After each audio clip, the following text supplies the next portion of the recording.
एक तरफ मशरिक़ वस्ता में कशीदगी बढ़ती जा रही है तो दूसरी तरफ अब वॉशिंगटन से बड़ी खबर आई है। जी हां, अमेरिका से बड़ी खबर यह आई है कि ट्रंप की टीम में ही दरअसल टकराव बढ़ गया है। ट्रंप की जो टीम है उसके अंदर दरअसल अब फूट पड़ गया है। यह बड़ी खबर दरअसल अमेरिका से आ रही है कि ईरान पर हमले को लेकर ट्रंप की टीम में ही फूट पड़ गई है। दरअसल अटैक नहीं करना चाहते हैं कुछ जो ट्रंप की टीम के जनरल हैं, जो कर्नल हैं या सेना प्रमुख हैं, वो दरअसल ईरान पर अभी अटैक नहीं करना चाहते, हमला नहीं करना चाह रहे हैं। और इसी वजह से यह कहा जा रहा है कि ट्रंप की टीम के अंदर दरअसल अब एक तरह से फूट पड़ गई है और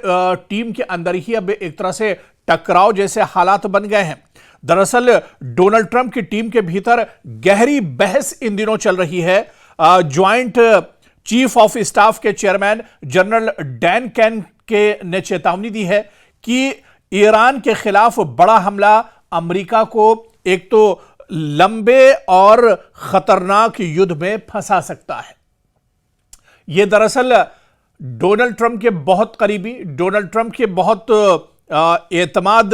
कि ये जनरल हैं, और ये सिर्फ जनरल नहीं बल्कि ज्वाइंट चीफ ऑफ स्टाफ के चेयरमैन जनरल डैन केन ने बाकायदा ये चेतावनी दी है डोनाल्ड ट्रंप को कि अगर ईरान के साथ इस वक्त युद्ध होती है तो ये इस युद्ध का काफी एक तरह से विस्तार होगा, ये बहुत खतरनाक हो सकती है और अमेरिका बहुत बुरी तरह से इस जंग में फंस सकता है। वहीं ट्रंप के कुछ करीबी सलाहकार कूटनीतिक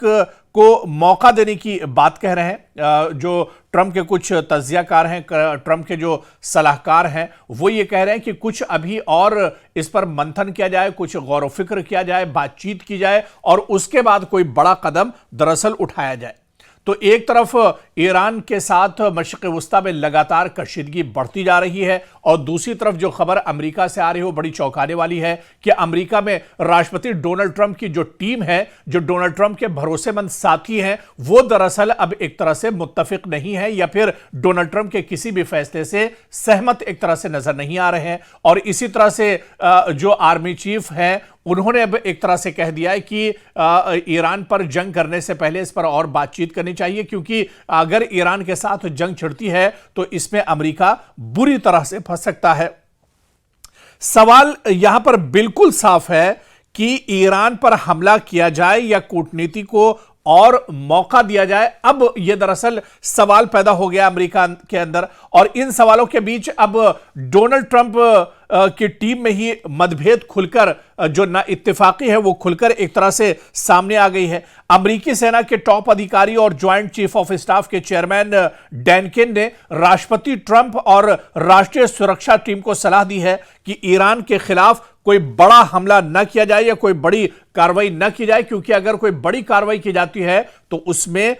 अमेरिका के फंसने के बहुत ज्यादा चांसेस हैं और अमेरिका बहुत बुरी तरह एक तरह से फंस सकता है। और इसी तरह से कुछ और जो रिपोर्ट्स निकल कर आई हैं उसमें भी यही बात कही गई है कि जिस तरह से डोनाल्ड ट्रंप के जो बहुत करीबी सलाहकार हैं उन्होंने भी कहा है कि इस पर अभी और बातचीत की जानी चाहिए इस हमले को लेकर, क्योंकि जिस तरह से सूत्रों के मुताबिक जो खबर है या जराए से जो खबर मिल रही है कि कैन की बैठकों में उन्होंने साफ कहा है कि ईरान पर हमला करना वेनेजुएला जैसे ऑप्शन से बिल्कुल अलग और ज्यादा जोखिम भरा हो सकता है। जिस तरह से रातों रात अमेरिका ने वेनेजुएला पर हमला किया था और वहां पर एक बहुत मामूली सी झड़प के बाद वहां के जो सदर थे उन्हें अमेरिका पकड़कर एक तरह से लाया गया था, लेकिन अब जो joint chief of army Dan Caine है उन्होंने कहा है कि ये वेनेजुएला जैसे हालात अमेरिका ईरान के साथ नहीं होंगे। ईरान बहुत खतरनाक है और ईरान के साथ अगर जंग छिड़ती है तो हालात एक तरह से बहुत ज्यादा खतरनाक हो सकते हैं अमेरिका के लिए। दरअसल इन तमाम मामलों को उठाकर आप देखिए, क्योंकि अब अमेरिका में हैरानी इस बात की भी है क्योंकि अमेरिका अब डरा हुआ है कि मशरिक़ वस्ता में, मिडिल ईस्ट में जो उसके एयरबेस हैं उन्हें भी एक तरह से ईरान निशाना बना सकता है, या फिर अमेरिका के पास ऑप्शन इस वजह से भी कम हो जाते हैं क्योंकि जितने अमेरिका के सहयोगी ये या जो इत्तेहादी मशरिक़ वस्ता में थे उन सभी ने एक तरह से हाथ खड़े कर दिए हैं। यहां तक कि ब्रिटेन ने कह दिया है कि वो अपना एयरबेस एक तरह से ईरान पर हमला करने के लिए अमेरिका को नहीं देगा। तो क्या अमेरिका अब ऐसे हालात में एक तरह से अपने घर से ही सीधा हमला करेगा और अगर सीधे अमेरिका से हमला किया जाता है तो बहुत ज्यादा मुश्किल हो जाएगी। अब सवाल ये होता है कि डनकन जो कि आर्मी चीफ है इस वक्त ज्वाइंट आर्मी के अमेरिका में, इनके फैसले दरअसल बहुत अहम होते हैं। ये ट्रंप के बहुत करीबी हैं। अमेरिकी जनरल जिन्होंने दो टूक अल्फाज में ट्रंप से कहा है कि ईरान पर अभी हमला करना दरअसल सही नहीं है। रिपोर्ट में बताया गया कि डनकन का मानना है कि अगर अमेरिका ने बड़ा हमला किया तो यह सीमित कार्रवाई तक नहीं रहेगा। पहले भी इस बात का खतरा जताया जाता रहा है कि ईरान जवाबी हमला कर सकता है और अपने सहयोगी यानी जो उसके अलायंस मुल्क हैं उनके जरिए अमेरिकी ठिकानों को निशाना दरअसल ईरान बना सकता है। क्योंकि अमेरिका को एक बड़ा खतरा यह भी है कि जो एक नेक्सस है, एक जो बड़ा नेटवर्क दरअसल ईरान का है, चाहे उसमें हूसी लड़ाके हों, चाहे उसमें हमास हो, चाहे लबनान में हिजबुल्लाह हो, तो इस तरह से एक जो पूरा नेटवर्क ईरान का है, ये नेटवर्क कहीं ना कहीं अमेरिका के लिए बहुत बड़ी मुसीबत खड़ी कर सकता है। और इसी वजह से कैन डनकन ने बिल्कुल होशियार किया अमेरिका को कि कोई भी कदम उठाने से पहले इस पर दरअसल सोचा जाए। और क्योंकि उन्होंने कहा कि युद्ध अगर जंग होता है या युद्ध अगर होती है तो फिर बहुत मुश्किल हालात अमेरिका के लिए भी हो सकते हैं। अमेरिका के लिए भी हालात अभी साजगार नहीं है। और इसी तरह से ट्रंप के दूसरे जो करीबी हैं, उनके जो सलाहकार हैं, जिसमें ट्रंप इंतजामिया के भीतर जो अलग अलग एक तरह से इस पर राय आ रही है, ट्रंप के दामाद जेरेड कुशनर और इसी तरह से स्टीव विटकॉफ जो राष्ट्रपति के बहुत करीबी एक तरह से हैं और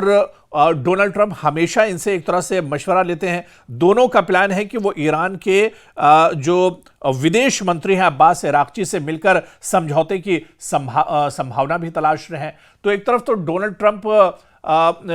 10 दिनों का एक तरह से मौका उन्होंने दिया है और दूसरी तरफ जो डोनाल्ड ट्रंप की टीम है वो कहीं ना कहीं एक तरह से टूटी हुई नजर आ रही है। Army joint chief of staff जो है वो ये कह रहे हैं कि अभी जंग एक तरह से मुनासिब नहीं है। इसके अलावा डोनाल्ड ट्रंप के जो दामाद हैं वो ईरान के फॉरेन मिनिस्टर से बातचीत करके इस मसले को हल करना चाहते हैं। दूसरे अमेरिका में डोनाल्ड ट्रंप के जो सलाहकार हैं वो दरअसल चाह रहे हैं कि अभी इस पर और गौर व फिक्र किया जाए, जल्दबाजी ना की जाए, वरना फिर अमेरिका को बहुत ज्यादा परेशानियों का सामना करना पड़ सकता है। तो कुल मिलाकर आप देखिए कि जब डोनाल्ड ट्रंप की टीम के अंदर ही सहमति नहीं है, डोनाल्ड ट्रंप की टीम में सब एक राय नहीं है, तो ऐसे में अमेरिका अब किस तरह से ईरान पर हमला करेगा या महज ये सिर्फ डोनाल्ड ट्रंप की और अमेरिका की गीदड़ भभकी है जो वो लगातार बयान एक तरह से देते रहे हैं। तो आने वाले दिनों में क्या वाकई में अमेरिका के अंदर इस तरह का टूट है, डोनाल्ड ट्रंप की टीम में क्या वाकई में एक तरह से इत्तेफाक नहीं है, सारे जो स्टेक होल्डर्स हैं वो एक तरह से इस पर सहमत नहीं है, मुत्तफिक नहीं है, और खासतौर से डोनाल्ड ट्रंप की वो कोर कमेटी, वो कोर ग्रुप जो बिल्कुल डोनाल्ड ट्रंप के हर वक्त साथ रहते हैं, हर मशवरे में उनके साथ रहते हैं, वही दरअसल मुत्तफिक नहीं और उनमें ना इत्तेफाकी है। और यह सबसे बड़ी कमजोरी एक तरह से अमेरिका की इस कशीदगी के दरमियान मानी जा रही है।